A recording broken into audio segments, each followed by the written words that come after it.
Hi குட்டீஸ், இப்போ ஒரு சூப்பரான கதை பார்க்கலாமா? ஒரு அழகிய தோட்டத்தில் பல வண்ணங்கள் நிறைந்த மலர்கள் மலர்ந்து இருந்தன. சிவப்பு ரோஜா, மஞ்சள் சூரியகாந்தி, நீலம் ஜமுனா அனைத்தும் சிரித்து கொண்டிருந்தன. அப்போது ஒரு சிறிய தேன்கிளி வந்தது. எனக்கு இனிப்பு தேன் வேண்டும் என்று சொல்லி முதலில் சிவப்பு ரோஜாவிடம் போனது. ரோஜா சிரித்தது. என்னிடம் தேன் இல்லை, ஆனால் என் வாசனை உன்னை மகிழ்விக்கும். தேன் கிளியை மாந்து அடுத்து மஞ்சள் சூரியகாந்தியிடம் சென்றது. சூரியகாந்தி சொன்னது, என்னிடம் தேன் இல்லை, ஆனால் என் ஒளி உன்னை சூரியனை போல மகிழ்விக்கும். தேன் கிளி இன்றி ஏமாந்து நீல ஜமுனாவிடம் போனது.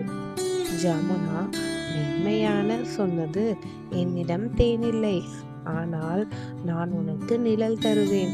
நாம் அனைவரும் சேர்ந்தால் உனக்கு மகிழ்ச்சி கிடைக்கும். தேன்கிளி புரிந்து கொண்டது.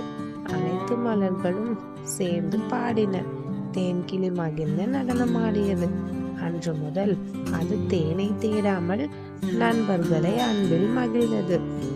இந்த கதையின் நீதி, நண்பர்களின் அன்பே உண்மையான இனிப்பு. உங்களுக்கு எத்தனை நண்பர்கள் இருக்காங்கன்னு கமெண்ட் பண்ணுங்க பார்க்கலாம். இந்த கதை உங்களுக்கு பிடிச்சிருந்தா லைக் பண்ணுங்க, ஷேர் பண்ணுங்க, பெல் பட்டனை ப்ரெஸ் பண்ணுங்க.